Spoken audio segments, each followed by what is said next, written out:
We're back. That was ridiculous what just happened. I was piecing it all together, figuring out why we went live and then crashed. And then I figured it out. I'll explain it to you in 1 second. Let's call Dr. Raj back up. Dr. Raj, we're ready for you. Let's dial him up.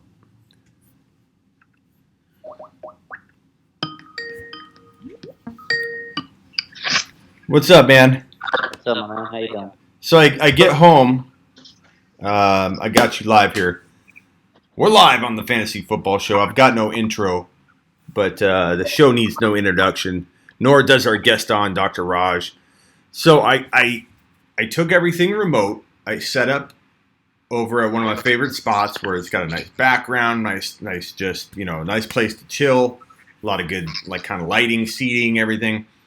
Set it up, and then it crashes. And then I go to restart my computer, and it shows, needs to be charged, like, totally battery empty, like, red thing flashing. I get home, plug it in, I got 70-80%. It just needed to be plugged in to install the updates that happened to randomly need to be updated upon a restart. So it did crash, but upon a restart, it needed to update some things, and it required me to be plugged in for it. So it's like, what the hell? I didn't have my charging cable. I don't see you. I know, I don't know why I'm not on there. Let's see here. I don't know. Damn it. Technical shit all day long. Bad day for you, man. Yeah, it's one of those technically challenging days. Let's see. Man, I'll tell you. So Jimmy Ward came through on the stream last night. You saw that? Oh yeah, Wilson, man, that sucked. But guess who was on tonight? On my stream tonight. Who? Richard Sherman, the best corner in the game. How'd you get him on? So today what I did, I was like, you know what? I feel like talking with the Niner fans. I was like, sometimes I do that. Sometimes I'll just go live with fans, right? Yeah. I want to get their take, because they hear me talk all the time. And, I think that's why people like my page so much, because I interact with the fans. Yeah. I don't just post crap. So it's like you do. You go live. It's cool to interact with people. Yeah. So this guy, just randomly, I was like, send me a request. We'll go live. We'll talk. Because everybody else was like, oh, we got to go live. We got to talk. We got to talk. So I was like, okay. So this guy sent me a request. I live it up with him. This was like the third person on live it. And he goes, guess where I'm at? And I'm like, wait, I don't know. He goes, just guess whose house I'm at. I'm like, well, give me some clues. And then he goes, hold up. He shows a picture of a player. It was Richard Sherman, like a picture of him making a play, and then another picture of Sherman, and then another picture, and then like a little trophy case. So I'm like, in my mind, I'm like, crap, are you at Richard Sherman's house? Like, how are you in Richard Sherman's house? What is going on here? And he goes, hold up. He's like, my good friend is in the shower. He's getting out. But I'll go see if I can get him for you. So I'm like, okay, that's cool. I was like, in my mind, I'm like, heck is this guy talking about? I don't know this guy from, anybody really. So he goes, don't worry, hold up. Let me go see what he's up to. And then he goes in the kitchen and he goes, yo, hey, like that RSL 49er guy, he runs the center 49er page. Well, anyways, he's like, he's got me live, and I want to prove to him where I'm at. And they're like, oh, okay, hold up, what's that? Let me put a shirt on. Like, if you really did come out of the shower. So all of a sudden, I posted on my story, all of a sudden, out of the corner comes Richard Sherman. I was in my mind. I'm like, wow, Richard Sherman, this is crazy. That's crazy, man. So, appreciate everything you've done, man. I love you. Good luck tomorrow. Good respect, man. Keep it up. That's dope, dude. Respect, man. It was crazy. And so apparently this guy turned out to be like, he was telling me the story after Sherman left. He told me the story, like, I guess he's like been his good friends since he was a kid, and they just stayed friends for life, It was crazy. That's crazy. Can you guys hear Dr. Raj okay now? I lowered the volume. I didn't mean to have that ramped up so high. That's on your feed? Yeah, it's on my Instagram story. I was like, everybody's like, you got to save it. I was like, of course I got to save it. So I saved it, and I put the video on my... Let me see if I can play it on my...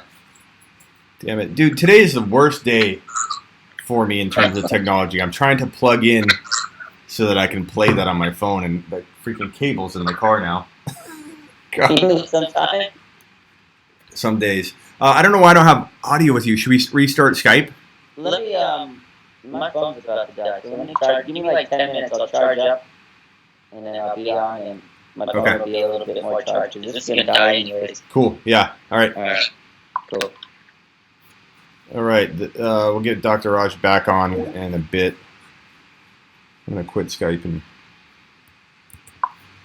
see if it's also telling me I need to hit the thumbs up on your way. We got one, like really, one thumb up. One thumb up. Are you kidding me? Come on, broskies. Punch it. Punch it, please. We gotta go to my car and get a cable. If this dies for me unplugging it, I'm gonna go ape shit. Could be something to do with me streaming without being plugged in or something. I don't know. But my 1 second, I gotta get a cable. I'm gonna try and get a cable so we can watch Dr. Raj's thing. So bear with me for a second. Then I'm gonna cook some food because Smitty's hungry. There we go. That's what I needed. That's what I needed.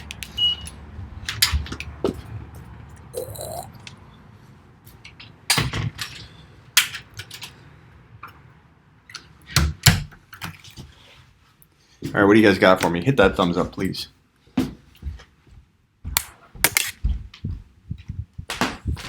I might cook some grub here.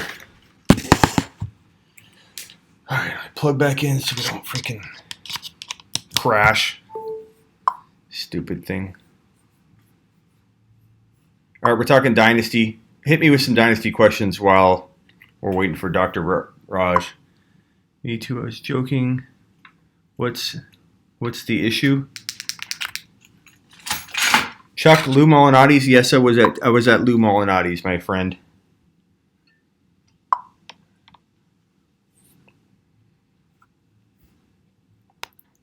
It's nothing. I'm pretty computer savvy actually, so I have a lot of IT experience background. It was an issue with there needed to be some kind of update when my computer crashed. It needed to install updates and it needed to be plugged in order for it to do the update. So my computer was saying plug in. I thought I was out of battery. I thought I was out of charge, and my computer's always plugged in. So when I unplug it and go somewhere remotely, I know I've got a full, full battery, but it said that I needed to plug in. So I'm like, damn it. So I drove all the way back, and I did need to plug it in to get the updates to install. So that's why that happened. Would you trade Keenan Allen for Eckler in 1.05? I would trade Keenan Allen for Eckler alone. And you can laugh at me if you want. That's okay. But Eckler is going to have potentially near first round value in people's mind the moment that Melvin Gordon's gone. So let me put that question on screen for you Dynasty peeps out there. Would you trade Keenan Allen for Eckler in 1.05? So absolutely. I would go run and get that done. Laptop is the issue because it is not always on. What's up, Rich?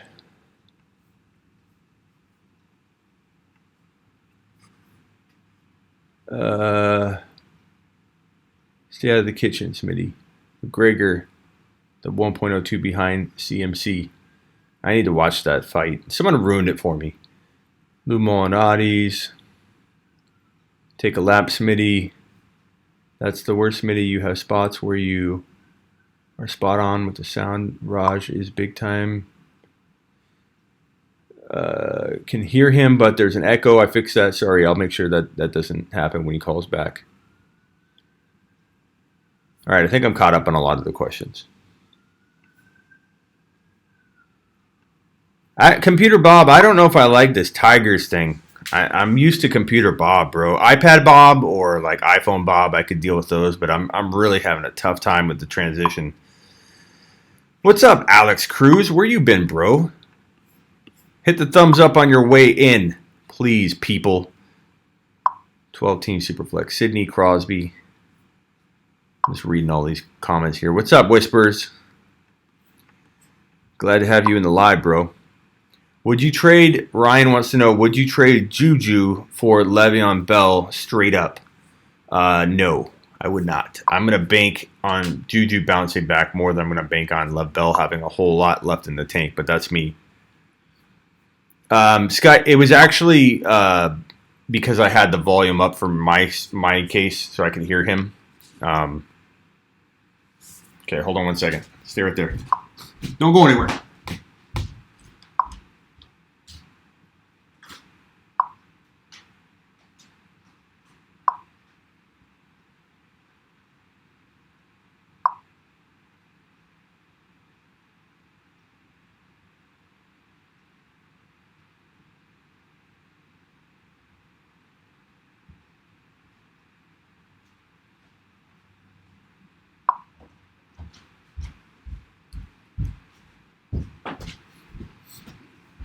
Okay. What's up? So what we're going to do is plug in when Dr. Raj calls. And I'm going to try and patch in his Instagram.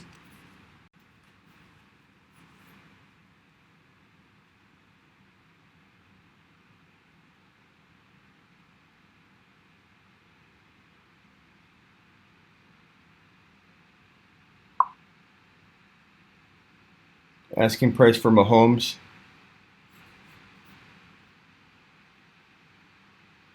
I gotta see. Is Sports Center gonna show? I want to see that McGregor finish. I can't put it on YouTube because they'll hit me for it. But let me try and find it. You're gonna watch my reaction to the McGregor fight. So if you haven't seen the McGregor fight, you might want to turn away for a second.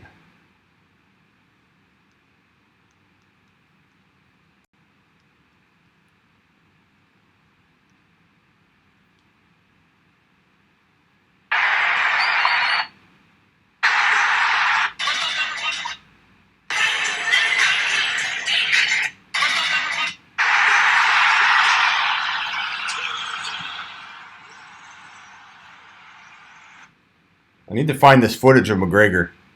A.J. Brown next year. What if Tannehill resigns with the Titans? A.J. Brown, Justin, is going to be top 5 to 10, bro. He's going to have an amazing year. Hope Hendy gets his opportunity next year. I agree. I hope he does. Miles Sanders or Josh Jacobs. Silver, I'm going Josh Jacobs by a lot, but that doesn't mean that I don't like Miles Sanders quite a bit in the, if he's going to continue to get fed, that is. Okay, give me some McGregor. I want to see a McGregor.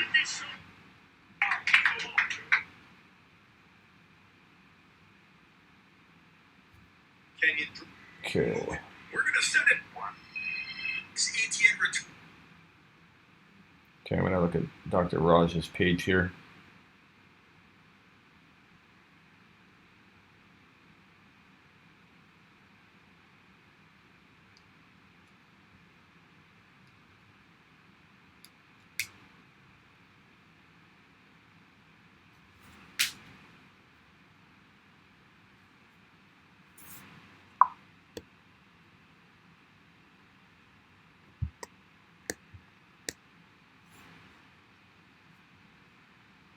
You recently completed a trade, Russell Wilson for Marquise Brown.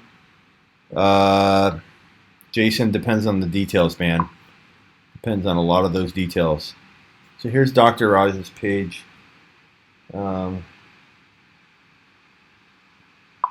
Maybe he has it on his stories.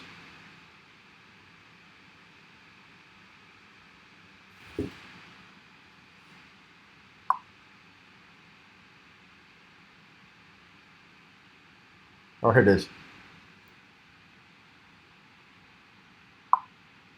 So the dude's saying to him,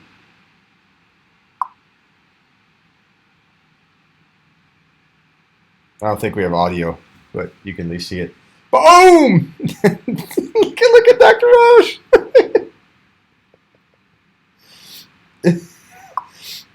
Dr. Raj looks like he's speechless. Oh, that's great. So that's Richard Sherman on Dr. Raj's live. Look at Sherman. Look at the Shermanator. That's great, man. Look at him. Look at him. Oh, that's great. We'll have to talk to Dr. Raj about that. But basically, Dr. Raj had Sherman on his live last night, which was great. On the phone, let's get rid of that until Dr. Raj calls back and answer some Dynasty questions. 1 QB league question mark. Jason, really? What's Jason's question? Asking price for Mahomes in a 12-team Dynasty Superflex? No, that's not Jason's question. Where's your question, Jason?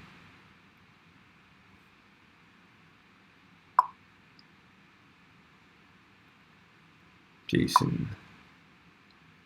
I have Kyler. I recently completed a trade. Oh, yeah. So, gotcha. So, I love Hollywood Brown, man. I do, but asking price, you overpaid. You know, because Russell Wilson's just... Let me see. Is this 1 QB league or is it 2?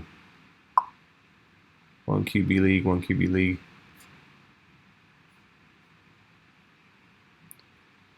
Bob says he's never played in a Dynasty League. It seems to be totally different kind of game. Yeah, dude, Bob, you got to play in the Dynasty League, man. It's freaking fantastic. Okay, so here's what I'm going to do here. It's kind of been a slow start to the show. I didn't have a lot planned out, so I apologize for having it kind of be slow moving here. I'm going to cook food in a minute, but I'm going to say we should talk about Dynasty QB since we're on that topic. So let's toss out some QBs and go through the top, I don't know, maybe we go through the top 10 Dynasty QBs for 2020. We've done wide receivers, we've done running backs. Let's talk about QBs and kind of focus on that for a while. Number 1, Dynasty QB, in my opinion, but we can take a vote for it, but I'm going to say Mahomes. I think that if you have an argument against Mahomes, the thing going against you, let me put this over here until Dr. Rush comes back. The thing you have going against you with your argument is that, and you could say, hey, look, Mahomes is the one that got hurt this year. You know, how do you argue against that, Smitty? But the bottom line is, Lamar Jackson runs so much, he has a far more likelihood of getting hurt than even Mahomes re-injuring his kneecap. Now, anything can happen. Mahomes could get hurt mid-season, the same injury, and everybody be like, oh, I thought Mahomes wasn't going to get hurt, Smitty. But you run as much as Lamar runs, and I'm sorry, I in a dynasty, Mahomes 1.01 or the number 1 QB. What's up, MT? What's up, Watkins? I don't blame you, Watkins. I really don't. If you have Lamar 1, but I'm going with Lamar number 2. Okay, so let's put Jackson number 2. If you guys disagree, I'll change it here because we can do this as community rankings. But I think for the most part, for now, I'm overruling any of the Lamar voters only because of the running. Look at Michael Vick. Look at these quarterbacks that ran as much as Lamar's running. It's hard to stay healthy doing that. You suffer some kind of injury eventually when you take that many chances. It's all about risk every time you run the football from a quarterback's, perspective. So, who's number 3? And if you want to make an argument, if you can't stand the fact that I have Mahomes over Jackson and you want to change this, all of you want to change it, then look at that. 18 viewers, 18 thumbs up. That's how you do it. Now let's get the viewers up to the hundreds, but I don't think a lot of people know we're even live right now. Smitty, wouldn't you agree that you can't pick based on who might get hurt? Yes and no. And the reason I'm going to say no to that you can, I'll say yes you can, and yes you can, but yes you can because when you run a ton, you can factor that in. Now, 2 running backs, let's say Barkley and Zeke Elliott, it's pretty hard to argue injury one over the other. Barkley's been hurt, Zeke's been hurt. Zeke has all these holdout issues and suspensions and things that cause him to oftentimes have slow starts or he gets hurt. Zeke's got a little bit of a track record of causing himself problems or causing fantasy football owners problems because he's not on the field when he needs to be, or he's suspended or whatever. Barkley's been hurt. Barkley, to me, if I had to guess, because he's younger and because I think he's the most physically gifted player in the NFL, which likely will lead to him staying more healthy, I would bank on Barkley. If I had to say one runner would be a little bit more prone to getting hurt than the other, I'd probably bank on Barkley being the guy that stays healthier from here on out. Sorry. What's up, Dr. Raj? What's up? We got you. We got you. Good. We got you. I see you. Let's see if I can get you in here. There we go. We got you. I don't know what happened last time. Okay, so I have to admit, dude, I'm sorry we took a little peek at your Instagram because we wanted to. I don't know if you can see. It's going to be a delay even if you can, but I'm going to patch in your Instagram if you don't mind. Yeah, go ahead. I've already done it, but but I'm going to show your live and just kind of walk us through. As soon as we see Sherman, I want you to give me the play-by-play. Okay, sorry. Okay, so I'm going to tell you when Sherman pops in screen. I want you to give me the play-by-play, even though you're not watching it. You can kind of picture it. Okay, so you're like your eyes open up big right now. Oh man! So basically, what happened was I was live with the guy that knows Sherman. It turned out to be his friend. He said, "Just guess where I'm at." I was like, "I don't know." He showed us pictures, and then all of a sudden he goes, "Yo, I'll just go get him for you." And I was like, "Are you kidding me? What are you going to go get this guy for me?" And it turned out he was in Sherman's house. Everybody's like sitting there in anticipation because he was like, "I'm gonna go get him for you." He just came out of the shower. Yeah. So in my mind, I'm like, "Is he really getting Richard Sherman?" Turns the corner. Richard Sherman comes out, and I'm losing my mind. I'm like, "Are you kidding me? This is Richard Sherman." I mean, you can see I was just hyped up. Can you see this right here?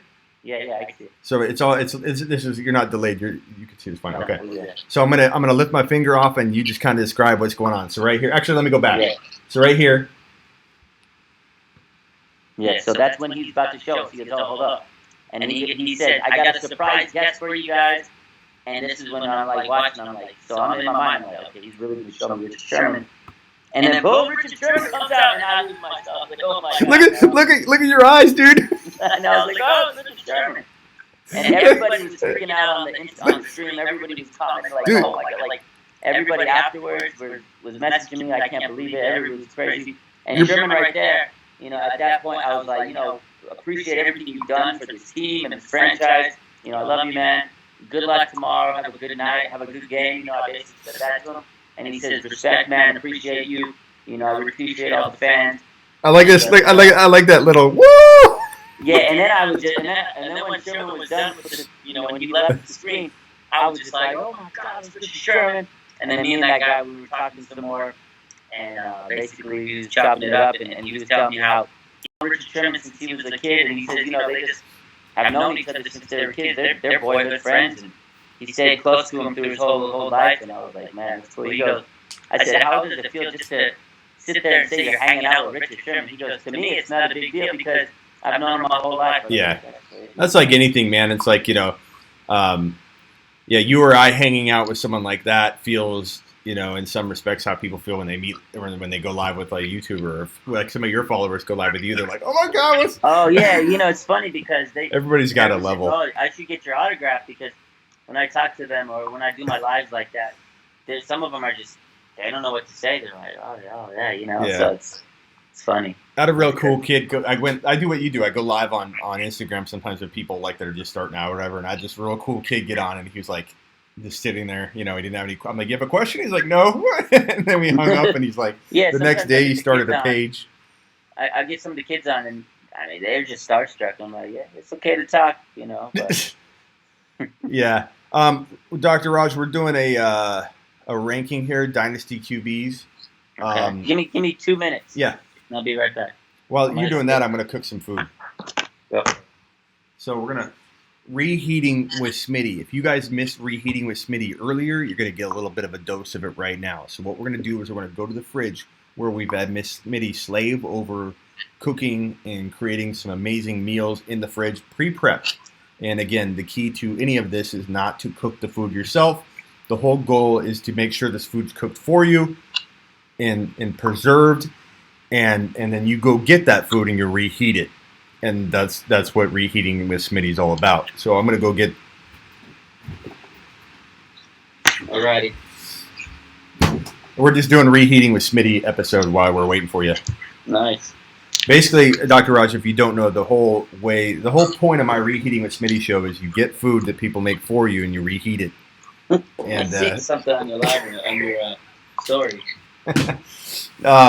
Okay, so while I'm reheating that, I want you to make an argument for Mahomes over Jackson or Jackson over Mahomes if we're talking Dynasty. My argument was with all the running that Lamar does, it's just a little bit risky for me to rank Jackson over Mahomes. And even after last week, we're seeing a lot of people who had Lamar in the top 8 overall in fantasy mock drafts. They had him at least in the, a lot of people had him in the 8 to like 20 range. There's a big wide range of value where people are going to take Lamar Jackson heading into 2020. Some people will be like, you're an idiot for taking him anywhere after the 3rd or 4th round. And other people are like, I'm taking him at number 8. So it's all over the map. But him failing in the playoffs, I think, is going to create a sense of, oh my God, this guy's human. Maybe he regresses and maybe I back off a little bit. And then Mahomes blowing up. People are forgetting about that they had Lamar so highly ranked over everybody a couple weeks ago. So you're seeing Fantasy World's rank Mahomes and Lamar neck and neck, or a lot of people are now on the Mahomes wagon after one freaking game. But I kind of feel like, for me, dynasty-wise, he doesn't run as much. Yes, he did dislocate the kneecap. You can speak to that and whether you think that's going to be a problem in the future. I don't believe it will be. No. But Jackson, the odds are increased no matter how you look at it of him getting hurt because he's running so many times. Look at Mike Vick. It's going to catch up with him at some point. So dynasty-wise, speak to it. Yeah, so with Mahomes and Jackson, it's a good question to pose because a lot of people love Lamar Jackson. And I said, he was the flavor of the month for a while, and people hated me for saying that because Lamar was, winning championships for everybody, winning fantasy leagues for people. Took the league by storm this year, MVP season, and well deserved. Got a lot of respect for the guy. He had a good season, but you got to remember, team's going to figure out a running quarterback eventually, and he started to figure him out in that playoff run when he had to do too much when the team was playing from behind. Lamar Jackson wasn't able to produce what he was doing in the regular season. In playoff football, whole different monster, and he couldn't get it done. I think he's still a great quarterback, no doubt, but after you run so much, the wear and tear on the legs takes a toll. And all these running quarterbacks, after a while, they start to decline. And I don't think I would trust him, for a dynasty league moving forward after a couple of years. It's going to come. It's going to catch up. He's not going to put up the huge numbers he's doing like he did this year.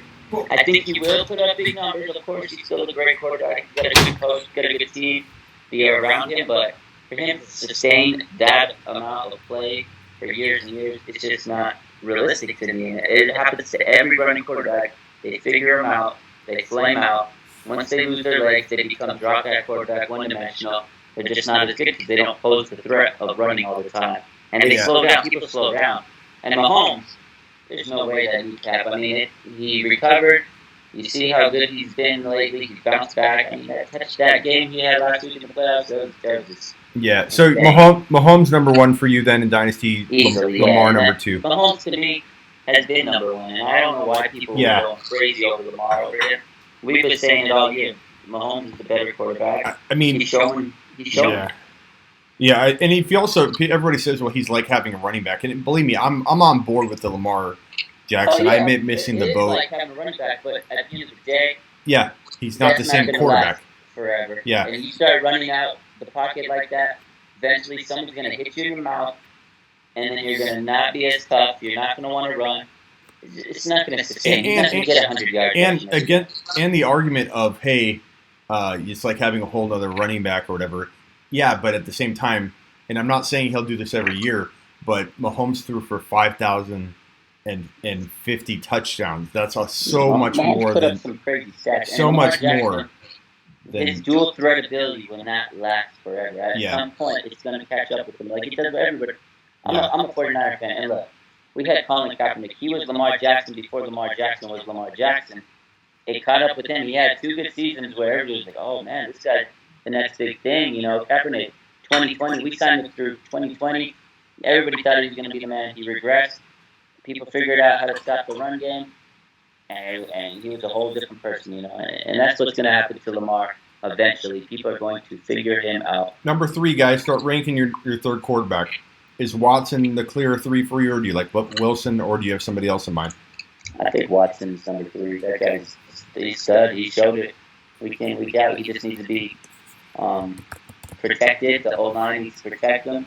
He needs a better coach because his coach he has out there is not doing him justice out there. And, they need to maybe get him another guy. Who wants to rank somebody ahead of Watson? Make your argument. Wilson hasn't, you can make an argument for Wilson, but I just think Watson's younger. You could definitely make a case for Wilson, but the problem is their O-line is terrible, and their run game it's up and down. They had injuries, this and that, but I think Watson is he's younger, and I think he has more potential than Wilson. Wilson's done it for years, and he's getting a little older, but he's still a great quarterback. I got respect for Wilson. I put him number 4. Okay. Wilson will put 4. Louisiana Bob said he's leaving because he doesn't want to see me reheating with Smitty. Well, Louisiana Bob, you're missing out because reheating with Smitty is a blast. Nor are we even doing that. We've been talking about football as you're talking about that, so I don't know what you're watching. Just anyway. You know what? Let me go call Richard Sherman. Tell him. I know.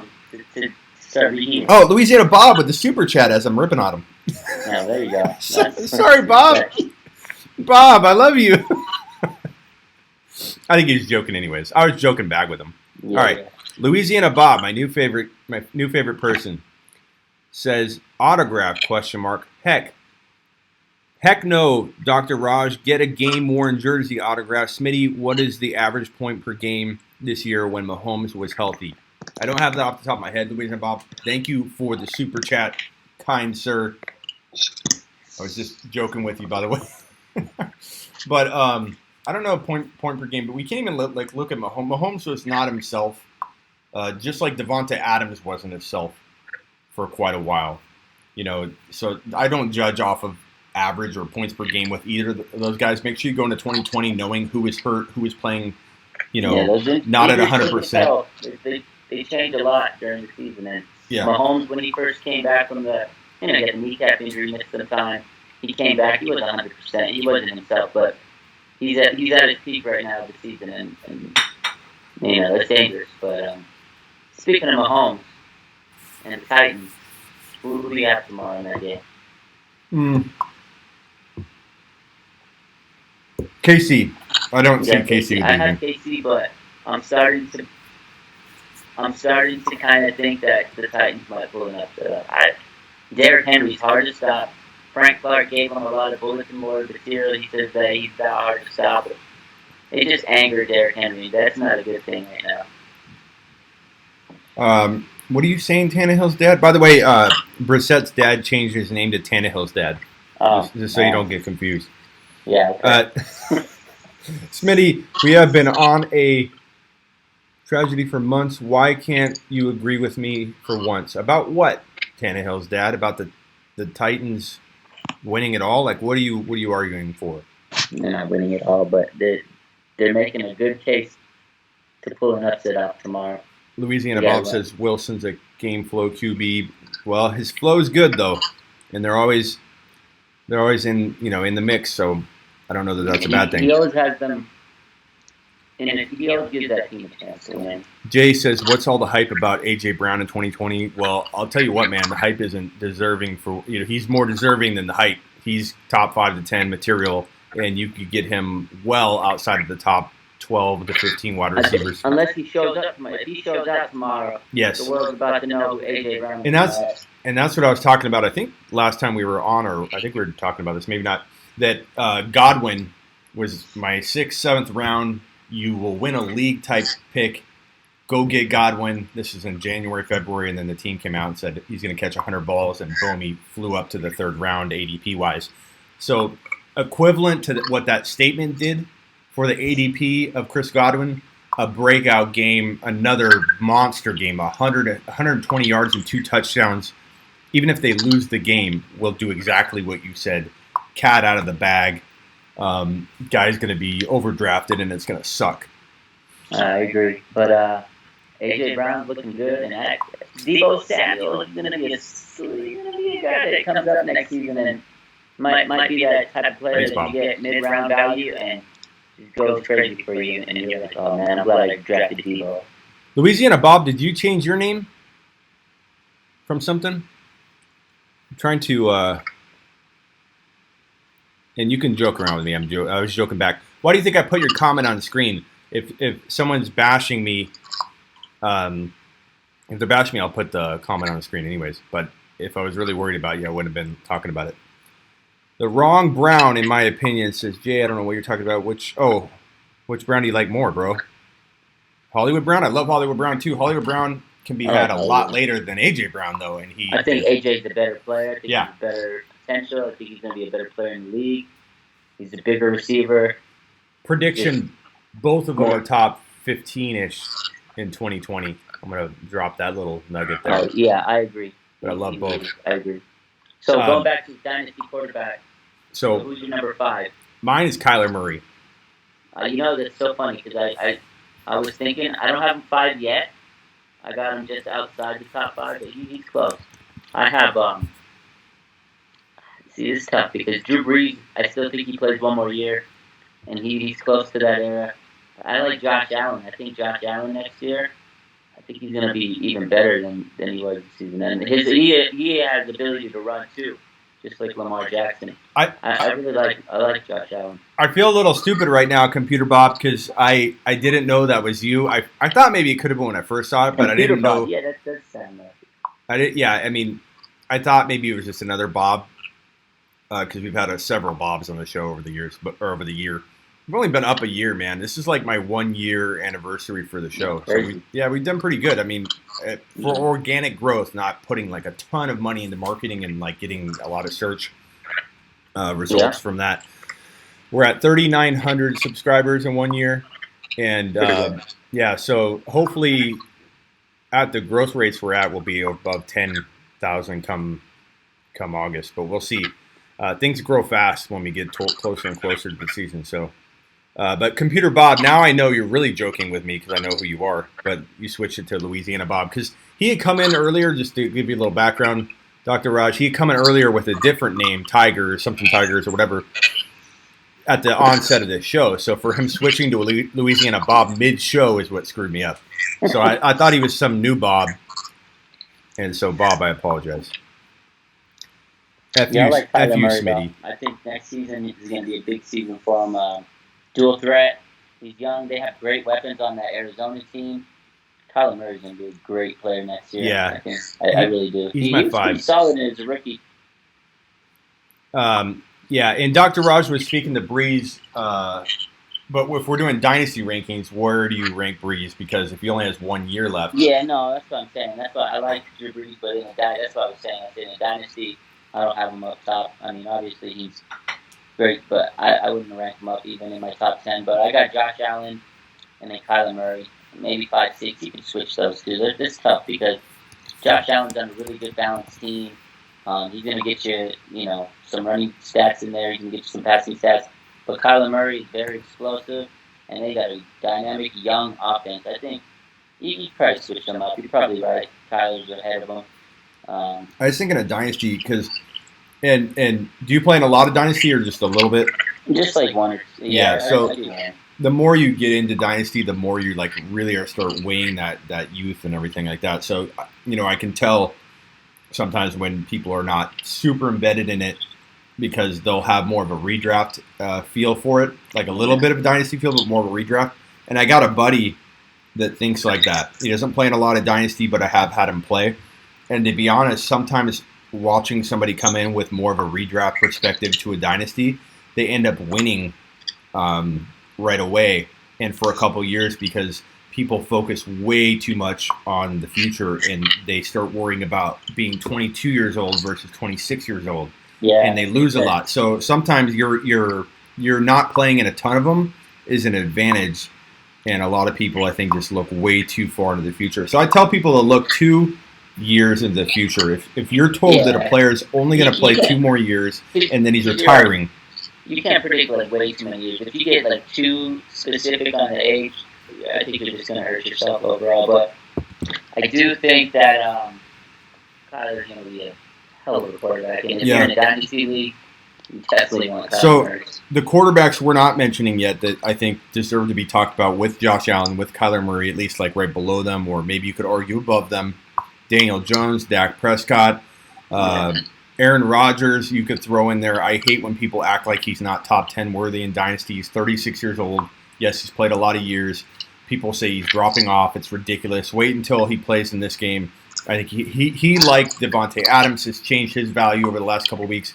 I think Rodgers. Well, even if they lose, I have no comment on yeah. Well, even if they lose, you're gonna see somebody that still knows what you're gonna have respect for their game, that they still have it left. Actually, I should speak on it. So you're right, because Aaron Rodgers, I got respect for him.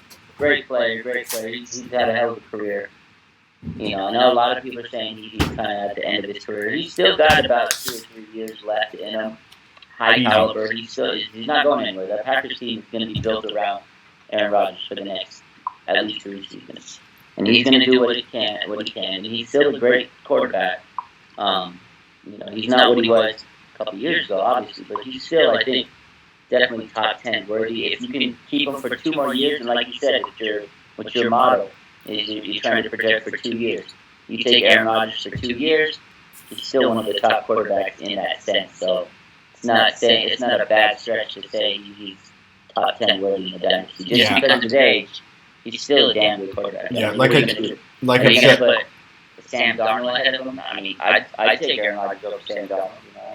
Yeah, I take. You're going to see Aaron Rodgers ranked higher, rate coming up here soon. I think you got to rank Dak probably ahead of him. You got to rank Daniel Jones probably ahead of him. Daniel Jones probably. So I got Allen, Kyler Murray, Daniel Jones. What's up, Ugly? I'd probably say Aaron Rodgers and Dak Prescott. Dak. It all depends on what happens with Dallas, because Dallas is they've been kind of a mess the last couple of seasons with the coaching carousel. Now they got a new coach. Is it going to help them? Is it going to hurt them? That's the whole thing. So I'm kind of uncertain where to put Dak just because of the whole uncertainty. Let me speak on that real quick, because Matthew Berry actually did a little thing on it. I was about to do a little video, and then he did such a good job explaining it. I'm like, you know what? I don't need to. I'm just going to repost what he's posting, and I'll address it later. So I put it on my stories on Instagram. Yeah. But Garrett had a string when he was technically calling the plays and the official offensive coordinator only, went through a string of years, I believe 3 or 4, where he did really well. The offense was really good. Dak was playing great. Everybody's freaking out about Jason Garrett with the Giants, and that Danny Dimes isn't going to do well, that Barkley's going to fall off now, and they're not going to use him properly. I don't understand. He did well. He did good for a string of years. There's no reason to talk about just the past and say that, he can't be a good offensive coordinator. They'll be fine. I honestly agree. I think that Jason Garrett was not meant to be a head coach. He's a good offensive coordinator. His offense he has good strategies here and there. I mean, he's not an elite coordinator, but I think he's a good coordinator. And I think with Daniel Jones, a young quarterback, I think he could do some things with them. Head coach-wise, he definitely wasn't a head coach. He was not able to make the proper decisions. He had bad game calling. His game planning was bad. In that sense, he was a horrible coach. He's a horrible manager of the clock. He wasted opportunities. He made some bad judgments here and there. But as far as a coordinator, there were some times where that offense was just clicking and rolling. And as long as he doesn't have the big pressure of being a head coach, I think he'll be fine. Yeah. So on screen, I've got fighting for the 6th spot: Allen, Rodgers, Dak. We need to put in Daniel Jones. Who else are we gonna say is fighting for that spot? Let me pull up my rankings here to make sure we're not leaving somebody off. Tannehill. Start talking about Tannehill. Winston. And then we're really at the point where it's a huge drop off, in my opinion. Huge. We got to put some respect on my boy Jimmy G because listen to this. I know a lot of people are saying he's not an elite quarterback, this and that, and I get it. But he's only been a starter for one season, really. He's been a starter for one season, coming off an ACL tear. Towards the end of the season, he was really on a pretty solid tear. He was one of the top quarterbacks in touchdowns thrown. He's got to cut down on interceptions, but a lot of those interceptions came off the receiver's hands, and things like that. So Jimmy was starting to click. He's going to take this jump. This is the thing I said to a lot of people, was when Kyle Shanahan took over as offensive coordinator for the Falcons, and he took Matt Ryan under his wing. In the second season, Matt Ryan was an MVP, and his stats went crazy. If you look at the stats between Matt Ryan and Jimmy Garoppolo for seasons, they're eerily similar, very similar. And it was kind of the same type of production towards the end of the season. He started to kind of wrap it up. Obviously, the Niners are a run-heavy team. When they need to throw, Jimmy's been money. And I would actually consider putting Jimmy close to that top 10 in the Dynasty League. I know he's still a young quarterback. He's only started 1 year, and the Niners are kind of on this uptick where they're going to be good for a couple of years at least, so. Well, I think where I would say I would rank him, like, number one, there's what you think could happen, and then there's what everyone else thinks is going to happen, and where that affects his draft value and how you maximize draft value. So separating yourself, which is really hard for you to do, and I don't blame you. It's what you do. It's what you do. Like, you shouldn't be able to separate yourself from the 49ers, so that's a good thing. But the fact that everybody else sees it differently is a good thing, because you can then go scoop up Jimmy G and a Cam Newton, because a lot of people are forgetting about Cam Newton and where he's playing next year, and he could be relevant in the right spot. But if you take like a Jimmy G Cam Newton combo for your late QB, where you're taking a QB when everybody else has a starter, you're scooping up everything left and right, then I like the Jimmy G pick, and I think that he could dance in the 8 to 14 range, like wide range, 8 to 14. He's a surprise some folks. Yeah, so I fantasy-wise can't recommend him in my top 10, but he could dance like within 10, 15 points from people at 9. You know what I mean? So therefore he's a value grab. I think he's good. But I have Dak at 7. So we have Kyler at 5. We have Josh Allen at 6. Dak at 7. Do we like Daniel Jones at number 8? Or do you like Tannehill, or do you like Rodgers? I like Rodgers, and then finish out with Daniel Jones. I think, man, that's a tough one. It's tough. Tannehill definitely turned it on at the end of the season, but it's hard to trust him fully yet. And DJ and Daniel Jones, he's young. He's going to be the franchise of that team. I feel like he's got a huge upside, but you can't count out. You can't discredit everything Tannehill did. Tannehill had a hell of a season. I'm not locking this in yet, guys, but make an argument, and I definitely am. You can persuade me. But the way I had it on screen here, and I'm just going to leave it for the moment, but I like what you're saying here, and I agree with some of what you're talking about. So we have Kyler at 5. I have Josh Allen at 6. I have Dak at 7. I have Daniel Jones at 8. I have Tannehill at 9, but I could easily make the argument that Rodgers, with 2 years, deserves to be at 7 to 10.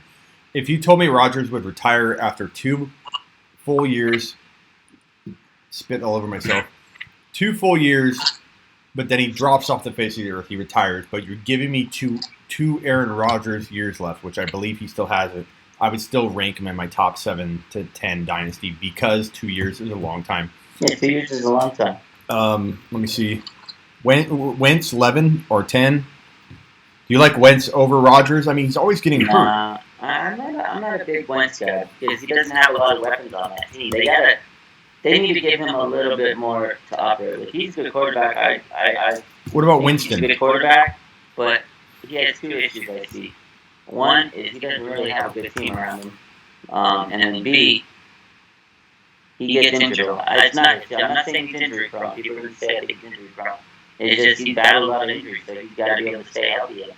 It's been hard for him lately. So. What about Wentz and Winston as like a 11th tie type? Jameis Winston. Because he could be not playing in the league in 3 years, or he could be a top 5 QB. Him on the top 15. This guy throws a lot of touchdowns. He puts up a lot of points, but he washes it out with all the interceptions. He's like, it's frustrating to watch that guy. Yeah, and he'll give you 3 touchdowns, 4 touchdowns, then he'll throw three picks, and it's like, come on, man. And in fantasy, he still ends up in the top 5, though. Well, he does, because will he be benched, though, in time? You know what I mean? Like, I think at some point he will, because he doesn't win games. He puts up fantasy stats, but he doesn't win games. So guys that missed the cut, Baker Mayfield. Oh, no. Rivers, Ben Roethlisberger, Minshew, Jimmy G. I like that he's in your conversation there for the 11, 10, 12. It's interesting to me because I think he has potential to be near that top eventually. I would kind of keep an eye on him. He's a value grab. Tannehill's dad is saying I'm disrespecting his son, Brissett's dad. Yeah, Are you fathering both? Tannehill's had half a season that he's done well. He's fathering both children. Give me a little bit more to work with. Stafford, Brady, people crap on Brady, but Brady could be relevant for one more year. I mean, depends on where he goes. Yeah, all those guys are kind of going to be on the end downside of it. Yeah, Goff or not. Stafford might retire. Who knows? Let's put Brady.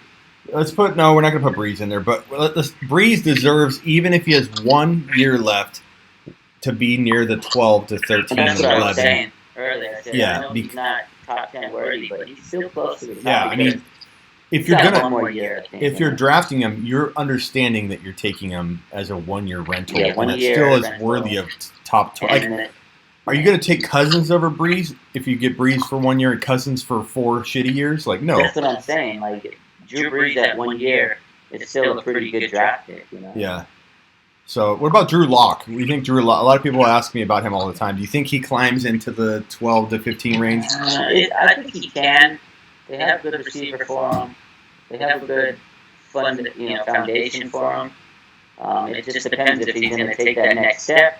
He didn't play a lot of games, so there wasn't a lot of film on him, and I think that's why he started to do pretty good at the end of the season.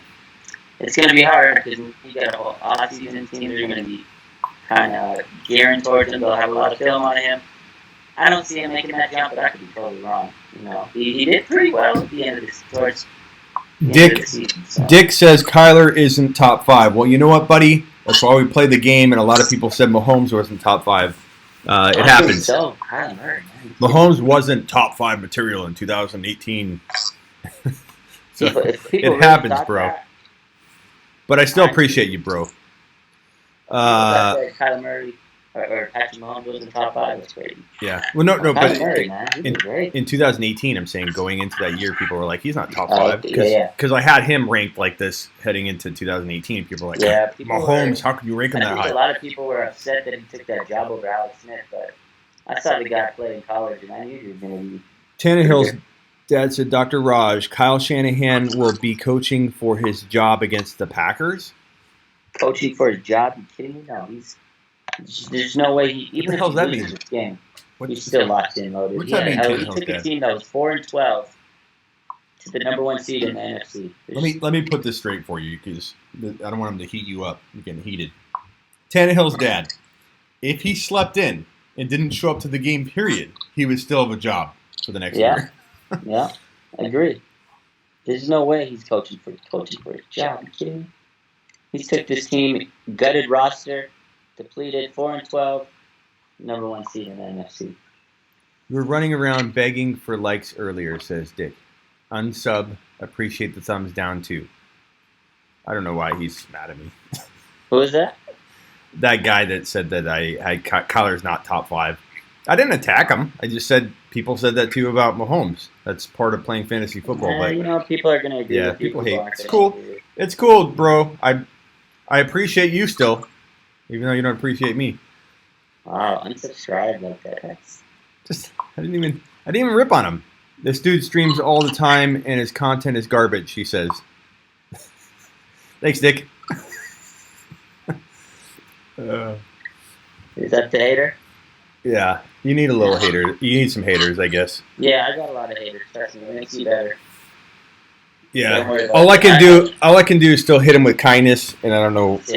I used to come back when you're ready. I used to let that stuff get at me, the haters, this stuff, the numbers. the views a lot. Like, I used to kind of be into all that, but honestly, I just post my stuff, post about my team, I'm positive. And you know what?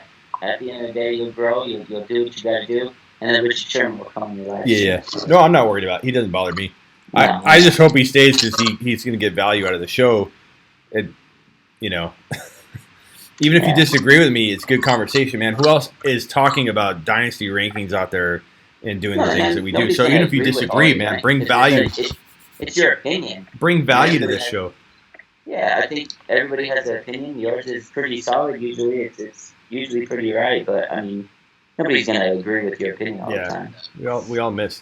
Hey, Dick, if you want more ammunition, I liked Baker Mayfield last year, if that helps you out. Yeah.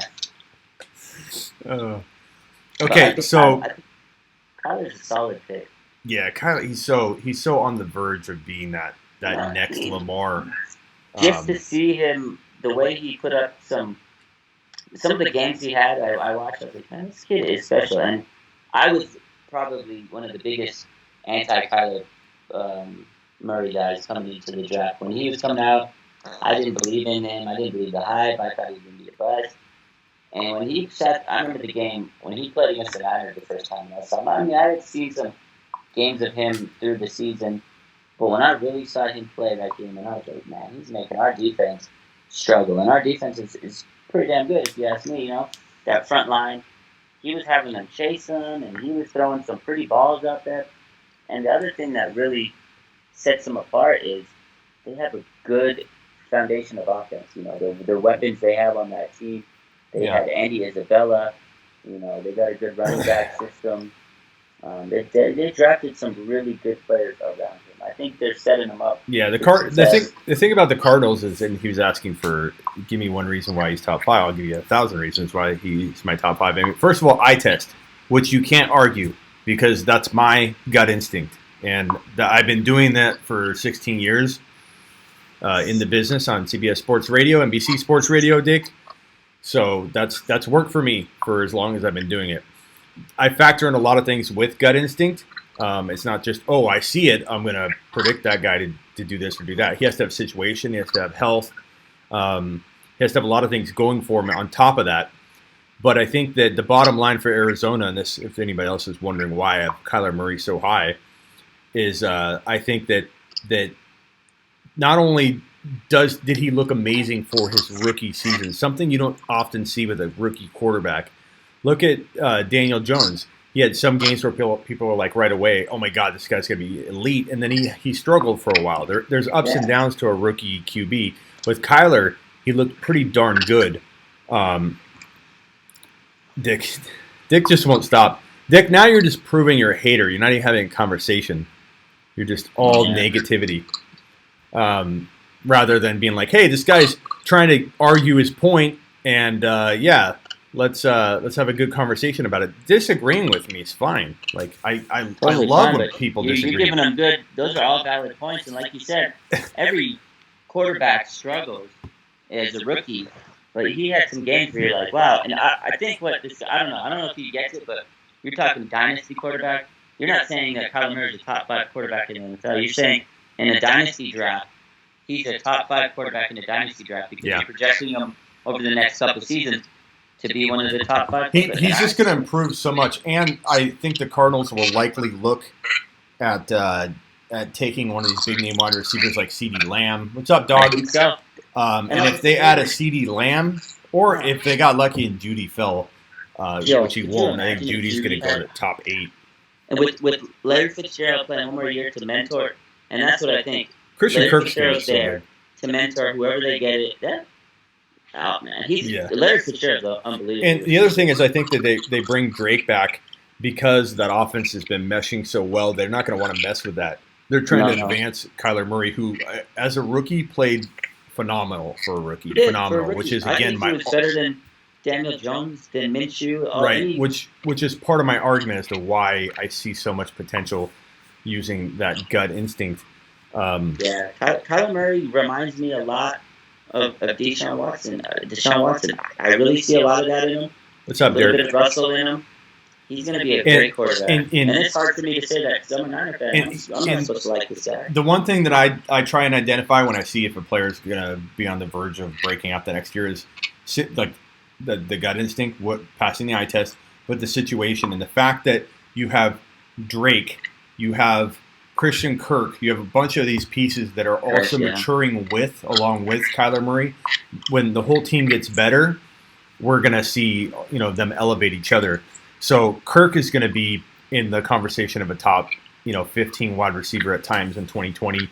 Drake, if they bring him back and give him all the work, if they bring him back and they still have DJ there and they don't get rid of DJ, and they use both of them, then Drake's value could take a big hit. Or let's say they trade DJ away, everybody gets all amped up about Drake, and then they draft a big name rookie running back that happens to fall to a we can't pass this up type pricing, and and they have to spend low draft capital to fill a position that they want to have an elite running back at, and back that up really good because they love their running backs. They're running back's a big part of that Cardinal offense. But I think they bring Drake back because things mesh so well together that they're gonna rather pay just a little bit more, than going after a rookie to make sure that they have that position locked down and meshing well with their offense. Drake, I think they brought him in to see what they could get out of him, and I think they really liked what they saw of him because when he came in, he changed that offense, and Kyler played even better. I mean, I'm not looking at his stats, but I could probably guess that his numbers were a lot better with Drake in there. He fit the system well. He was the perfect running back for that system. They went and traded for him. I think they keep him. And like you said, Brandon, you bring in another receiver. They're just going to give him as many weapons as he can get. And a guy that people forgot that Arizona drafted last year, he was injured, so he didn't really play last year. Hakeem Butler. That's another receiver they got that didn't even get to play his rookie season. And he's a big, tall receiver, very good player, big time red zone type of guy. And I think Larry Fitzgerald probably mentored him. They get another receiver in the draft or something. They late set Judy or CeeDee Lamb. You give them all the weapons like that. Second year, it's scary. And their coach is the type of guy that's going to put him in his position to throw the ball a lot, run the ball a lot. It's the guy that coached Patrick Mahomes in college. So. Yeah, I can't wait. I can't wait for Kyler Murray to erupt. And I think he will, but that's just me. I think Christian Kirk's going to be a really underrated wide receiver by default, just because there's so many wide receivers this year, and so many that emerged on top of guys that by default will rank ahead of Kirk. I just think it's going to be an awesome year for Arizona. But I will say, another question here from Big Dog wants to know, how do you feel about Travis Etienne returning to college? I'm really bummed about Etienne returning because Etienne was my number one at 1.01. I had him ahead of all the other running backs talent-wise. Everybody calling him small doesn't really know the real numbers because ESPN has him listed at like 210, and a lot of other sources have him at like 199 and 200. He looks the same size as any of the other backs that we're comparing him to when he's on the field and the way he plays. I'm really bummed he's not in this draft, but I think J.K. Dobbins, I keep saying DK because I want to say DK Metcalf, J.K. Dobbins and Swift and Taylor, it's going to be like a race to, who gets those three guys is probably the top. You're right. I agree with that. I think I'm a little bummed he didn't come into the pros, but I get it. We'll see, I wonder what he's thinking, though, because he was the top. He was probably everybody, especially if he had a good combine or pro day, would have been everybody's top ranked running back. Like I know some people just love the college experience and they want to go back for sentimental reasons, and they're not caring about the money and all that. But the bottom line, this is what he's going to do for a living. So I don't know why he wouldn't have taken the best route to what he wants to do. But I mean, maybe his heart is in something else. He wants to finish his degree, and after football, you don't always have much, So I guess that's a smart move on his part. But we'll see. A lot of these players are retiring early, in the league, and you got to make sure you have something to fall back on if you retire early. Especially running back, these guys take a beating, man. They take a toll. Average life of a running back is what overall of all running backs. It's like 2 to 3 years in the NFL, As far as Baker guys, some Baker chat going on in the live chat. I'm walking away from Baker until he proves otherwise. Until he can prove to me he's gonna deliver, because a lot of times these guys get their confidence shattered too, and I don't know that they're gonna have everything fixed in time for 2020. So I'm staying away from Baker anywhere near starting fantasy football material, and that's coming from a guy that was super high in that situation given all the talent, but it just got screwed up. Things were not done right. Bad coaching. Bad decision-making on Baker's part. I definitely overestimated the talent helping Baker mature along fast. And at this point, I'm staying away until I see something. Yeah, I don't think he's going to... I'm just not a fan of his. I don't think he's going to materialize because he's in a bad... I'm not going to say I'm not a fan of his. I actually think he could be good with the right situation. But the situation he's in... That's the wrong coach. That's the wrong team for any quarterback. That's the reason they've had quarterback after quarterback after quarterback after quarterback after quarterback. Like you've probably seen, there's been memes of a picture of a guy or a girl, that's wearing a Browns jersey, and on the back it's like a different name, all the way down to the bottom of the jersey. Down to Tim Couch. Yeah, all the way from Couch and all the players, all the quarterbacks they've had over the years. It's sad because Cleveland just is like a place to go if you're a quarterback to die. It's sad. Yeah. So here, who knows what's going to happen with Odell with his season? He might not even stay in Cleveland this year. If he can stay out of trouble. What's that? Yeah. That was a funny story this week. I mean, luckily the cop didn't press charges, or the security guard didn't press charges, but. Everyone was ripping on the security guard or the whoever, but the bottom line is, like, those charges came later, didn't they? Yeah, a little later, like the day after or something. Yeah, so it was like out of nowhere. Yeah. No, it was like 2 days after. It was like out of nowhere. Like, okay, where did this come out? But I guess today they said he's not pressing charges. But I mean, regardless of the whole situation, even if he was just not really needing to do anything, you still can't put your hands on the cop like that. Yeah. That wasn't. Yeah, it doesn't. It's just dumb on his part. And OBJ, I don't know if you saw the video. Hey, hold on one second. Dick, be a good person in the live chat though. I see you just like egging people on, saying people are sour, all that. It's okay if you have a different opinion.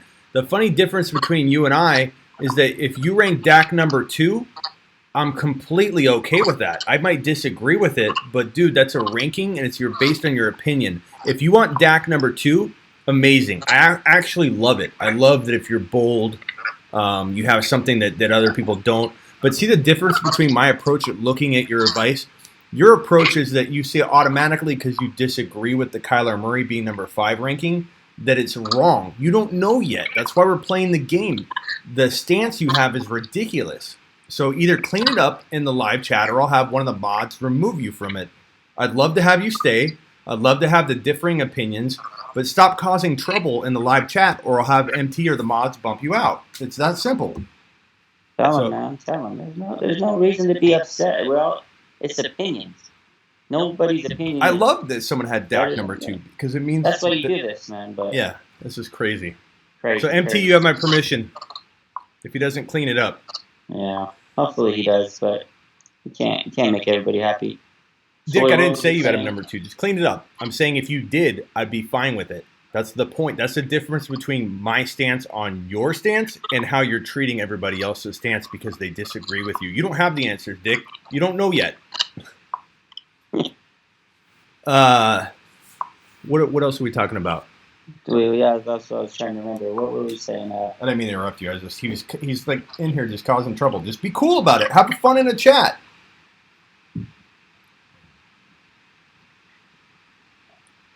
I'm trying to remember what we were talking about.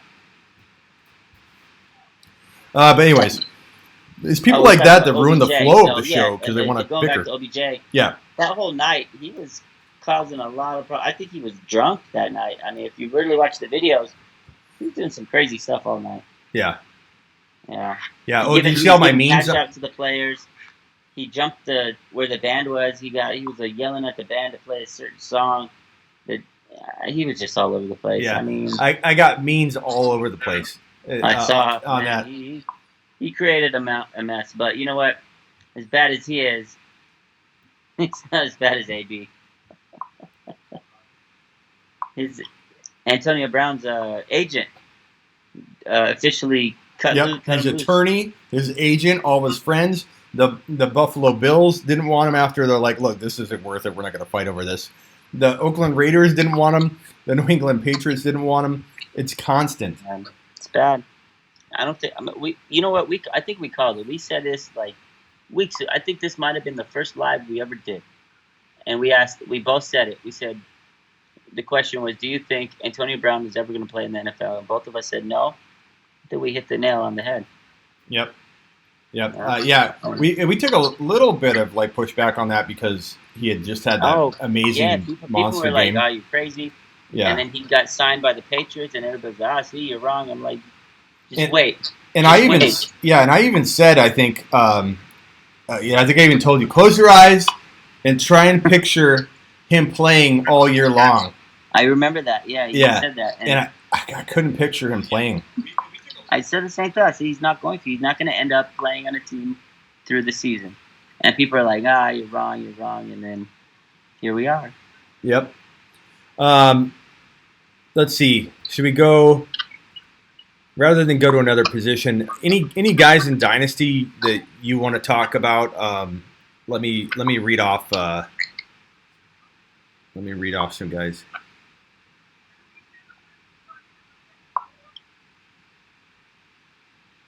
So we got quarterbacks taken care of. Let's go into the running backs. So running backs, not in any particular order necessarily, but McCaffrey, Barkley, Elliott, Cook, Derrick Henry, Kamara, Aaron Jones, Nick Chubb, Josh Jacobs, Mixon, Drake, Chris Carson, Eckler, Melvin Gordon, Fournette. Any of those guys pop out to you in terms of like good discussion points for Dynasty and like anything you want to address? Like Fournette. Are you selling? I'm selling high on Fournette, but I don't have any shares on him. Me and you are on the same stance on him. Yeah. Josh Jacobs, I really like Josh Jacobs. He's cornerstone player on that offense. He's definitely a big time player on a dynasty league that I would be buying big stocks on. I like him. Yeah. So what about Cook? How many years do you think Cook has? A lot of people consider him injury prone. Given that you are a doctor and have a lot of experience in injury-related stuff, what would you say about Dalvin Cook's long-term prospects? I think he's fine. He showed this year, that he is ready to. He showed this year that he's pretty durable. He didn't miss any time, and he was a hell of a player this year. I mean, obviously, any running back has injury risk. They're all going to take wear and tear. Just like I said, the risk or the average lifespan of a running back in the NFL is low compared to most other positions. But I feel Dalvin Cook, I would be happy to take him in a dynasty league for the next two seasons. 5. I still think he'd be a top 5. Yeah. So 2 or 3 years is my timeline too. Again, if you told me Cook retired after 3 more years, it gives you 3 years. I think these next 2 years, 2-3 years, I don't see too much bad red flags on Dalvin Cook. 2 years, that third year is when I would start saying, okay, now I need to get rid of this guy. But Dalvin Cook definitely is a guy that I would be all for. I'm not worried about injury. He showed this season that he was solid coming. And Kamara, I don't like how people are. Hold on 1 second. I don't like how people are talking about Kamara being injury prone. He had a weird season, but I think he bounces back next year. He didn't play horrible, but again, running backs, they take a toll on their body. They're going to be injured, but I think Kamara is going to be great next season. And again, this is one thing that I don't know. A lot of people are talking about this. They're not saying this because Drew Brees. Okay, he might play another year, 1 more year, like we said earlier. After Drew leaves. And it's a whole different position player at that position. It could be Teddy B. It could be Teddy Bridgewater. And if Bridgewater's in, that's going to make Kamara even a more hot commodity. So I think in the next 2-3 years, Kamara's value is still pretty high. Man, I like him in a dynasty league. Top three, honestly. Yeah, I don't Kamara, know. and he's one of the hardest working players in the NFL.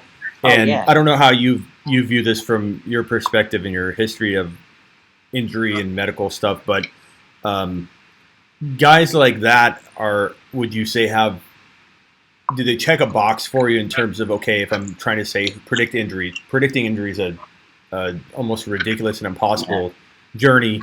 But if you were talking about predicting injury or trying to at least put that into part of the equation, would you say someone like Camaro works as hard as he is somebody you've been like that's a yeah. huge advantage, I, right? I was surprised he even got hurt this season because he does put in a lot of work. I've seen some of his off-season training as he trains with I can't remember the guy, but he's a pretty famous sports.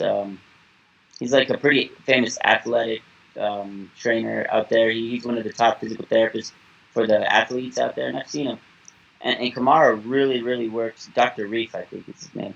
He works hard, man. He puts in some work. So I wouldn't think that he would be a guy that gets injured. 'Cause injuries just happen. That's the thing. In the NFL, injuries unfortunately happen. That's why guys retire early nowadays because they happen. They take their toll. What was Kamara's a player that I would not be concerned about injury. yeah? The way I he have works. I have Cook and Kamara basically neck and neck for the fourth, fifth, however you want to switch it, overall running back spot for I like that. 20 dynasty startup So give me your rankings. top five. McCaffrey, Barkley. I'm torn between Elliott, Kamara, and Cook, honestly, for the 3 to 5. I could go a different way depending on my mood, but I think Elliott I'm going to rank 3. Kamara, Cook are totally tied for my 4 and 5. I'll probably put Cook ahead of him at 4, and then Kamara at 5. But I love the value of Kamara at 5 because he has the potential to be the number 2. Yeah, So no, I think I agree with that. Henry, Solid top five. even Can't in argue non with that. PPR, Henry's still my number 5 or 6. I know a lot of people in non PPR want to put him at 2 or 3 right now, but at his size, that's what I also want to talk to you about. Are you worried or not worried about his size? Like, because I think we talked about that last week, and I said no, or the last time we talked Yeah. about this. I'm not. That guy said he just trucks people, and usually that kind of size can be kind of a bad thing for this league. But honestly, I think his size is an advantage for him, and it hurts the defenders. He runs tough. They gave him the carries. He's been holding up. yeah. The next 2 seasons, I think he's definitely top 5 material. What about carrying around all that weight though? With like, it's almost like, okay, so there's 2 things I look at when I see a big running back, and I'll admit right now, in front of everybody, to make sure they know my stance on him. He's still in my top 5 or 6. Clearly, I like him. Clearly, Yeah. I'm not predicting bust. There's a lot of, I want to emphasize that. If I didn't like him and I predicted bust, I would not have him in my top 5 or 6 overall in Yeah, no. non-PPR. But what I look at with a running back of his size is like historically, more weight on the knees, more weight while you're cutting, Yeah, that's no, a definitely. lot That's of a good. That is definitely something that we talked about last time, and that is an increased risk of wear and tear on the joints and burnout, and he's not going to last that long, this and that. But again, 2 years, Derrick Henry, for the next 2 years, you can ride this man, and he's going to go crazy for the next 2 years. After that, then you can start saying, okay, now the knees are going to get shot. Now the weight's going to start catching up on his knees. And from And a then- from a medical perspective, tell me if I'm wrong on this, but the reason we have more ACL tears nowadays and knee injuries than we did in the past, like look at Emmitt Smith, look at all these top running backs that played way more than 4 or 5 years. Now we have a 4 or 5 year window for elite running backs, and then they're gone. Is the biggest reason, or if you know of another reason, please let me know. Does a lot of it have to do with the fact that ligaments don't get bigger? Like you're born with the ligament you have, right? I mean, like it doesn't increase or anything. Yeah, you're not gonna So you grow a muscle, you grow a muscle and fat. You're not growing a ligament, and I think because people are bigger nowadays in terms of muscles and just the way they are.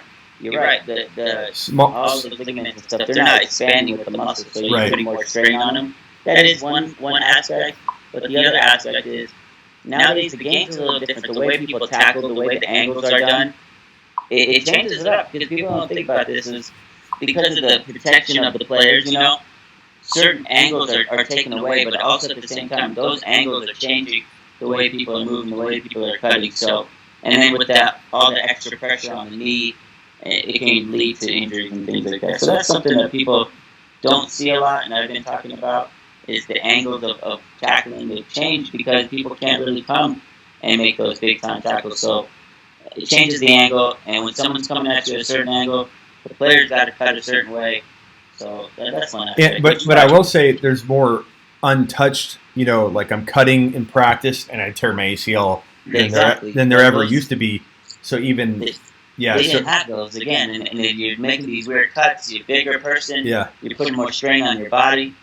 It's crazy how many people get injured on a non-contact play. I like to think of it like putting a heavier and heavier and heavier and stronger door on the same hinges that they used to use with a very light door back in the day. It's kind of like the way I look at ligaments. And so I feel like with the guy, so going back to Henry, my only concern is that he's got so much weight on top of he's a big boy. Knees he's got that were wear and tear on those joints. I think eventually it's going to catch up, but in 2 years, I'm happy with him. I'm safe with him because I remember there's been some big boys that have done it for a couple of years. Sean Alexander, Priest Holmes, those two guys are huge, and they they did muscle wise. Holmes was short, but he was stocky. But I think name a running back besides Jerome Bettis, which again was back in a day where it was a little bit different game. But name a big guy besides Jerome Bettis that had a long elite career. Like it's really hard to come up with. Like I remember Brandon Jacobs was a guy. Alexander was probably close to because he was pretty. He's a pretty big guy, I think. Sean Alexander, he had a pretty good Eddie George, like literally, you can't find a lot of names that were Henry's size. He's so big, and then for those that think, oh my God, didn't you watch this season, Smitty? Again, I'm not calling him a bust by any means, but didn't you watch the season? Like I helped perpetuate the belief in him in 2018, heading into 2019. I was very, very high on Henry. I admit I was cautious come draft day when he climbed into like a range that felt a little risky, and he outperformed that. So like I could have been a little higher on him heading into August drafts, I admit. But I loved him in 2018.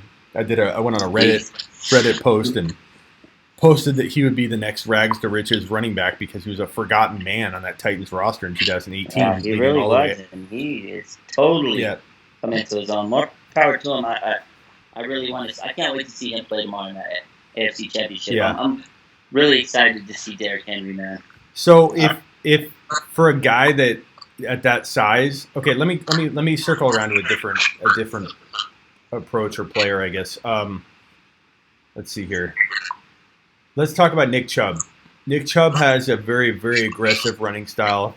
Yeah. He also, like Henry, isn't the most PPR-friendly running back, which means that his total attempts and usage is different than a Kamara's usage or total attempts. It wears on the body differently. And even though Kamara got hurt last year, and Chubb he didn't, and he played well. Let me look at Chubb's injury that he had. That's the thing that I think separates Chubb from Derrick Henry. They're both big guys. They both have a hard-nosed running style. But Chubb has had a lot of injuries early in his college career.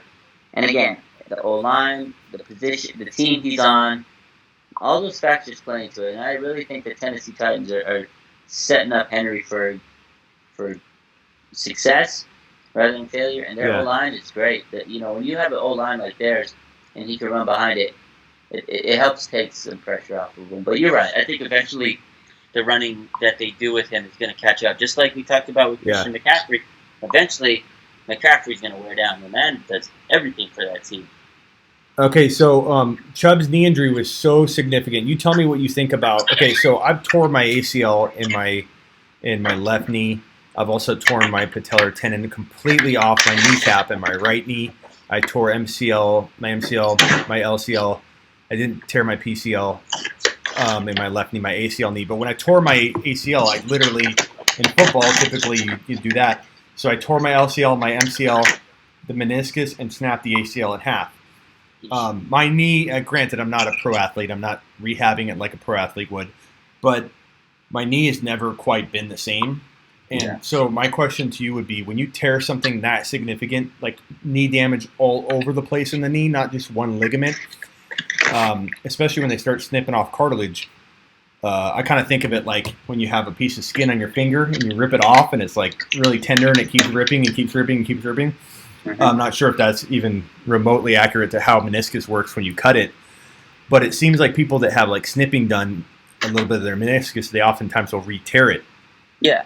So, I mean, it's a similar concept. When you get any type of injury in your body, there's a higher chance for that same injury to occur again. You know, your re-injury rate can increase, and because eventually it's just not as strong as it ever was. Yeah, you can rehab it and get it stronger and get it to where it needs to be, but eventually, again, wear and tear. If you're constantly grinding that meniscus out, like these football players, they're out there, they're putting so much stress on it, all the forces on it, on that knee is gonna wear it down again. So you build it back up.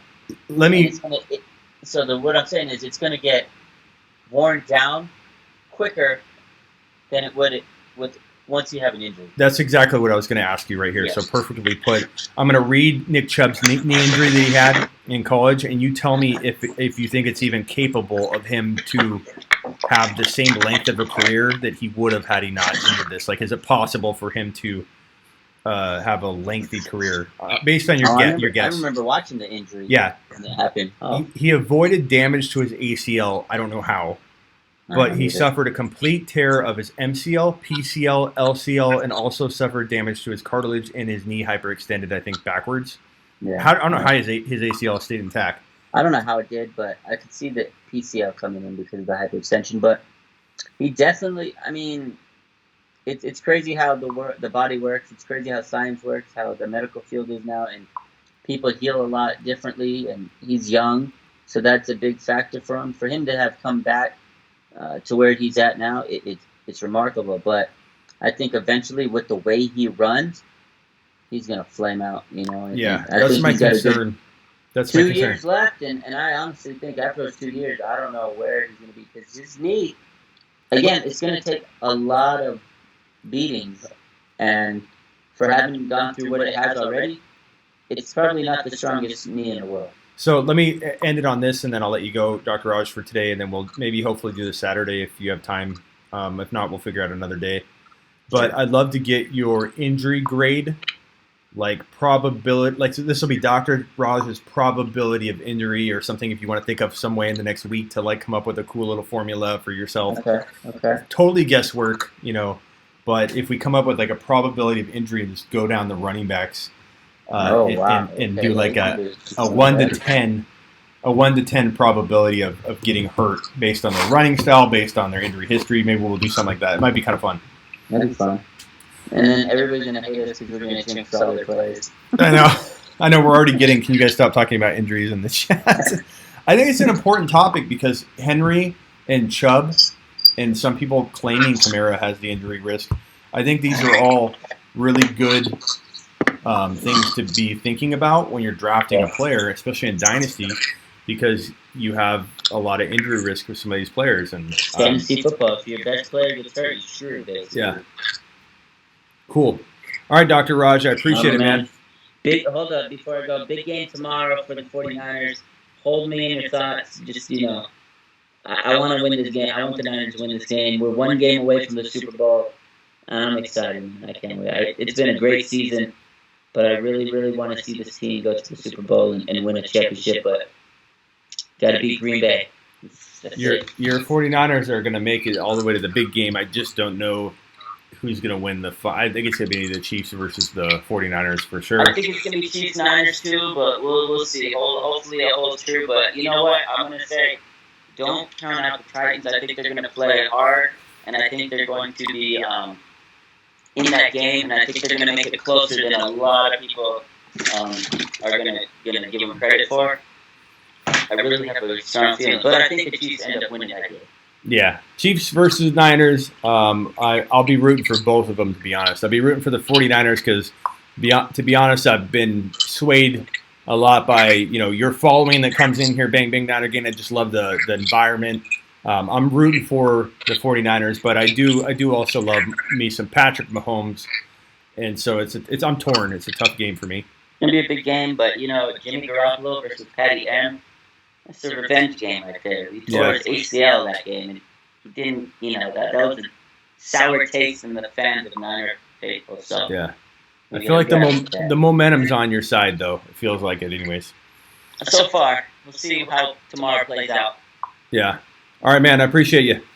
Anyway, yeah, same to you, man. Take it easy. Have a good night. Yep. You too. All right. Dr. Rod, people, for the 2 people, and then kind of bringing the live chat down. Don't let it affect you. Just keep rolling out the comments and all of the good stuff. Go Niners is right. I really am excited for the Niners. I think the Niners are gonna be tough to beat for even the Chiefs. But at least with that game, you have offense versus. Not saying the Niners don't have an offense. They freaking have games where they, I think it's going to come down to Kittle. If Kittle can score 2 touchdowns, 49ers are going to be unstoppable. Or if you guys get your ground game going, if Mostert has like 120 yards and two scores, it's going to be tough to beat. 49ers, I think, are just, if they can score 40 points, which I don't think they will, they could easily, beat anybody. But the 49ers are going to be tough to score on. So it's going to be like one of those games where I feel like you won't see Patrick Mahomes at his absolute best because the 49ers defense won't let him, sling it like he's normally used to slinging it. But I think Mahomes is such a good quarterback that it's going to be a really, really tough feat for the 49ers to stop him. But it's going to be a great game. I hope that's the game we're talking about come Super Bowl Sunday. Rico says, change back to Computer Bob. Yeah, Computer Bob, I don't know if I'd be changing your name, man. You're like a staple. Titans going to get mopped up, says MT. Thoughts on Sanders and Singletary value 2020? I like them both. I just don't know if they're going to get overdrafted. I like them both at, I don't know, like running back, outside of the top 10 running back rankings, but all offense if they are playing each other. Titans and Titans. Yeah. Green Bay versus the Chiefs would be a fun show.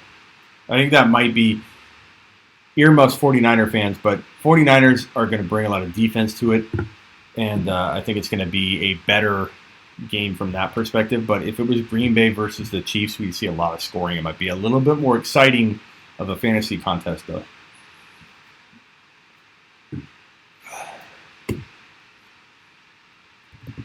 All right, guys, I'm out of here. I appreciate all of you.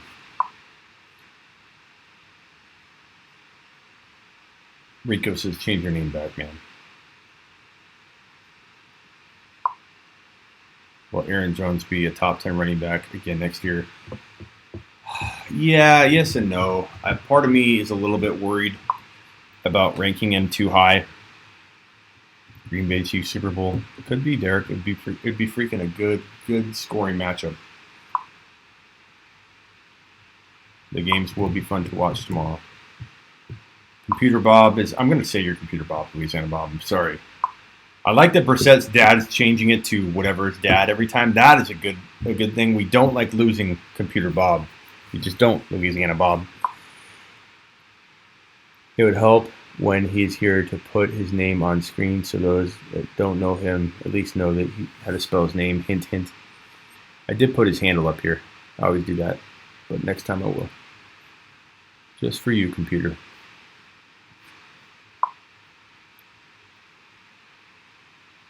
Patrick has already ascended to greatness, MT. Thank you, Ugly. Thank you, Big Dog. Thank you for all you supporting the show. And we usually don't have any haters in here, which is, it's a nice reminder that, maybe I need to be more on my game. Maybe I've been fumbling around too much tonight trying to get a remote setup going. It's a good reminder to me that I still got to work hard on the details of the show, and maybe they didn't like the intro. But usually we have a bunch of positive people in here, and I just can't thank you enough for helping the channel grow. And we're going to get haters along the way. It's the nature of getting bigger. And I always try and do my best for you. And let's get this thing going. Let's get to 10,000 subscribers. No, not because I care so much about the numbers. And when I say hit that thumbs up, I'm not begging for likes. It's all about the show getting bigger so that I can do more for you guys, do longer shows, do an everyday show from a certain time to a certain time, freeing up time elsewhere because the YouTube channel is doing so well. And I don't have to focus on doing that. I can bring in more people to man certain things that are time consuming for me that I do everything myself right now. So it's more about that, not about me hitting a number for myself or feeling, oh, I need to get to 10K subscribers because that's what I want. No, it's about growing for you guys. Tannehill's dad, I'm low-key hate you, Tannehill's dad says. Jones is hard to predict. Big Dog says if you don't have any haters, you're not doing something right. That's true, Big Dog. And it doesn't bother me. Like that guy didn't bother me at all. Like none of what he said bothered me one single bit. I've been doing this long enough to where I see it all the time. I only get mad when he's ruining the flow of what you guys are talking about. You guys are having fun in the live chat, talking amongst each other, and he comes in just trying to poison everything. That's what I have a problem with. Me speaking up had nothing to do with me. Again, it's all about you guys. Titans are a sleeper. Casey just had too many weapons. I love the show. F the haters, says Rico. Thank you, Rico. And I felt like I was off my game tonight, by the way. Like, even fumbling with my words. I'm real tired today. Running out and trying to do a live remotely without my charging cable and having the thing crash on me and not able to restart it until I plugged it in so that the updates would update with it being plugged into the charger.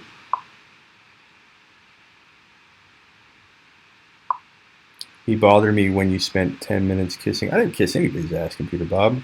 I'm glad you're back to Computer Bob. Nice work. He's about to ascend to goatness. There you go, MT. Computer Bob, I ripped him apart. What are you talking about? Don't kiss no one's ass. Computer Bob. It was a Clown Star bot. That's funny. I am tired. I'm always grinding, bro. It's freaking 12:25 and I still got a lot of shit to do. But I'm on here doing a live with you guys for an hour and 40 minutes because I care, and another 30 minutes driving back and forth doing all that shit. It's what I love. I'm tired, but I love it. All right, guys, I'm out of here. Thank you for the super chat, Louisiana computer, iPhone, iPad, Bobby boy. I agree as far as KC. I worked 80 hours this week, and you are tired. Computer Bob. I work more hours than that, bro, on all of this. Not saying you don't work hard. I appreciate your hard work, Computer Bob. I wish I had more time to sleep. 49er Ben says, bang, bang, Niner gang. Later, bro. I agree, Rico. It's going to be a battle for sure. Tannehill's dad says, Smitty, what do you think if Tannehill loses tomorrow? Will I have to change my name? You can change it to whatever you want. I kind of like Tannehill's dad. I think we walk into 2020 with you being Tannehill's dad. I like it. We can kind of hype up Tannehill. He's not like an obvious pick for anybody where like, okay, that's an easy call to say that guy's going to be top. Like Russell Wilson's dad, that doesn't have the same ring to it. I like that he's a little underrated player like Brissett was. So let's keep Tannehill. Maybe you change it yearly. No, Derek, he's not going to accept my challenge. I've done everything I can. Tossed out every challenge I can. Accepting his challenge. I even accepted his challenge, and he still won't do it. Tannehill's dead. Niner Power says 49er Ben. All right, guys. Peace out. I appreciate all you.